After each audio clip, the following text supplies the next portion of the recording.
Et yo les potos, c'est Baki 187. Alors aujourd'hui, on se retrouve pour l'unboxing donc du boîtier Elgato HD 60.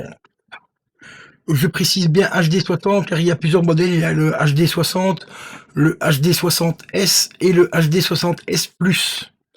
HD 60S, c'est celui qui est en USB type C. Le HD 60 Plus, je crois que c'est celui qui peut streamer ou l'HD 1080p, je crois, ou 4K, je sais plus exactement. Enfin bref. Celui-ci, c'est en USB 2.0. Voilà, tout simplement. Toujours acheté sur Rakuten, bien sûr. 160 € pour ceux qui se demandent le prix. Il est comme neuf, normalement. On va vérifier ça. Et donc, le prix d'origine, normalement, c'est 200, entre 200 et 230 €, ça dépend les sites. Ici, par contre, j'ai un papier spécial que j'ai jamais eu, en fait. D'habitude, je reçois un petit papier comme quoi c'est le numéro de la commande, machin et tout. Et ici, j'ai carrément ce papier-là. En plus, bon, ça, je vais vérifier ça après. C'est peut-être pour un retour éventuel ou quoi, je ne sais pas. Ou peut-être que le produit est réellement neuf ou reconditionné. Allez savoir. Et c'est vrai qu'il a l'air vachement neuf quand même. Donc on va vérifier ça ensemble juste après. Je vais regarder s'il n'y a rien d'autre dans la boîte. Non, il n'y a rien d'autre dans la boîte.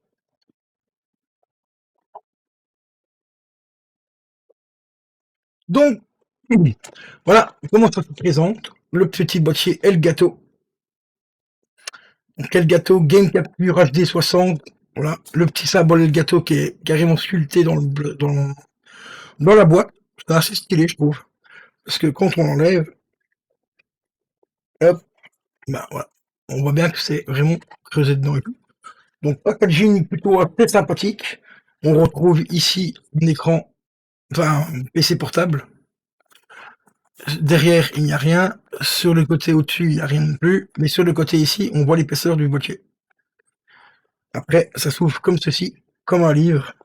Et on découvre, hop, juste là, le boîtier d'acquisition qui est au-dessus. Que j'ai essayé de sortir. On détaillera ça juste après. Ensuite, dans la boîte en dessous, on découvre tout simplement qu'il y a déjà un câble USB fourni avec. Vous voyez, c'est de l'USB très classique, un genre manette PS3 pour ceux qui connaissent, qui a l'air assez long. Franchement, pour le prix du boîtier, j'aurais mis quand même un câble USB type C. Pas type C, mais un câble USB très C. Là, c'est pas le cas. Et on a également aussi un câble HDMI fourni avec. Donc ça, c'est plutôt cool. Ensuite, on a, comme sur la photo, le petit logo Elgato, le petit autocollant qui fait plaisir. Voilà, on a une toute petite notice. Voilà, tout le monde sait à peu près comment fonctionne un boîtier d'acquisition. Et puis là, je pense qu'on a tout. Ouais, c'est bon, on a tout. Donc, câble USB,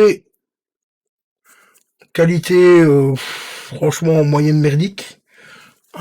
USB tout à fait classique, même pas doré, rien. Un peu dommage encore une fois pour le prix qu'on le paye. Je parle en prix neuf, hein, même de cas 160 balles, c'est une somme. Donc câble USB très très classique, hein, donc pour Elgato, franchement les gars, vous aurez pu faire un effort, en mettant un petit câble quand même de meilleure qualité. Ensuite, de toute façon on voit, d'accord, on roule le câble USB, enfin HDMI il se dégage tout seul, ok. On va passer au câble USB type C, enfin au câble USB, y arriver. Bon, la longueur, franchement, est très correcte. Il est même plus long que le câble HDMI. Voilà, comme explique. Parce que si le câble là est plus long que le câble HDMI n'est pas plus long, tu peux pas brancher plus loin, mais bon, c'est plus grave. En tout cas, ça a l'air d'être franchement très neuf. Ça n'a pas l'air d'avoir été utilisé des masses. Donc celui-là, il doit faire un bon 1m80, voire 2 mètres de long.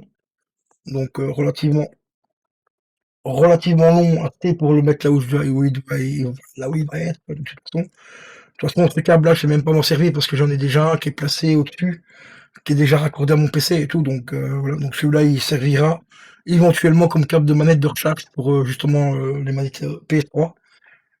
Pour quand je stream, pour brancher directement la manette, par exemple, en USB. Donc ça, c'est pas perdu. Il va même servir vraiment bien me servir celui-là. Ensuite, passons directement au boîtier. Hein. C'est un boîtier, franchement, très, très, très sobre. Ouais, il y a plutôt que ça tu meurs. Voilà, le petit boîtier, donc Elgato HD 60. Voilà, le HD 60 est juste marqué ici en dessous. Quand ça s'allume, normalement, je crois qu'il y a une ligne blanche ici, parce que j'avais déjà vu des unboxings dessus et tout, donc je me rappelle à peu près. Ici, c'est la sortie HDMI, et ici l'entrée. Donc là, vous mettez votre console, par exemple, parce que vous les streamez. Donc ici, vous branchez l'USB. Là, vous mettez là, par exemple, votre console. Ici, vous avez une sortie 4. Et de l'autre côté, ben, vous branchez tout simplement sur votre télé. Voilà. C'est aussi simple que ça. Et franchement, il a l'air vraiment très propre. Alors, pour ceux qui se sont demandé pourquoi j'avais acheté l'appareil, donc avec 4, 5 HDMI, bah, c'est tout simplement que l'appareil 5 HDMI va être branché là.